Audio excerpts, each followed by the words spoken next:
Chapter 1. Introduction and Credits. Soundtrack by Booktrack. Hennesart and Lathes attended Harvard Graduate School back in the day. They discovered they were running out of traditional mysteries to read, such as Agatha Christie and Rex Stout. They also learned that most mystery buffs had similar experiences, leading to the eternal question, what can I read next? At first, they were friends, and then roommates. Lathes worked in the CIA and spent 2 years in Rome, employed by the UN's Food and Agricultural Organization, before returning to Wellesley College to teach economics. Hennesart went to New York to practice law. In 1960, Hennesart took a corporate legal job at Raytheon in Boston and stayed with Lathes during her house hunt. She asked what good mysteries were around and was told there weren't any left.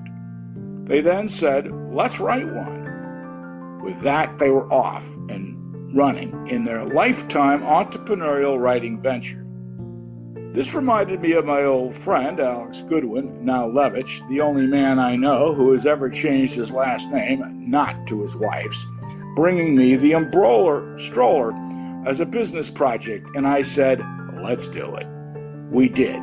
We were choate roommates and had gone our separate ways until we had our first taste of organization life, for me at General Foods and Alex in law at the U.S. Department of Justice. Lathes and Hennesart had an unusual relationship for writers, but not for entrepreneurial partners such as Alex and I. They began each work by first agreeing on the basic structure and major characters. Then they wrote alternating chapters. Lathes then composed the first complete draft on yellow pads and produced this edition for Hennesart to review.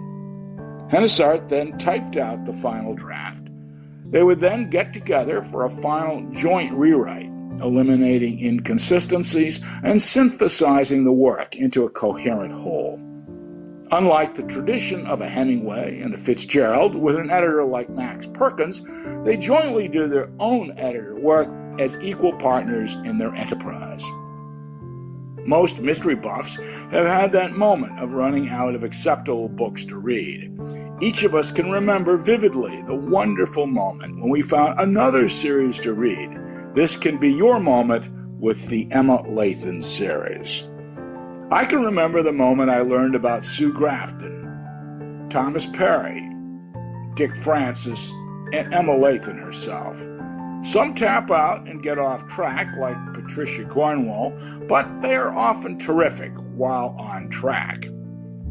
Being practical as well as talented people, Hennesart and Lathes took up the challenge and wrote 31 books together before Lathes died in 1997. 24 were Emma Lathen John Thatcher books and 7 Ben Stafford political works written under the name R.G. Dominic. As good entrepreneurs, they let the Stafford series go when John Putnam Thatcher series outsold it by a substantial amount. The series has been extended to 6 more, featuring Thatcher's daughter Elizabeth and most of the rest of the cast, this time moving Thatcher up to chairman, Trinkam president, Nicholls SVP, Elizabeth head of IT and VC, Bowman VP of Yes, and Gabler VP of No. And Miss Corse's niece on board working for Elizabeth. Lancer, Withers, and Rose Corse have retired, but remain shareholders and are curious as well. There will be more as the Sloan adapts to the modern world by having moved their headquarters to Ireland in a tax inversion, automating its branches to be more mobile and less subject to regulation, centering IT in India, venture capital in Austin, going private and becoming the largest bank in the world, measured by capital value. Hennesart studied law at Harvard after graduating in physics from Mount Holyoke.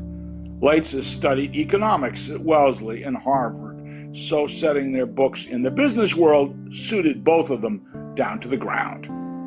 Their seemingly infallible instincts helped them recognize that business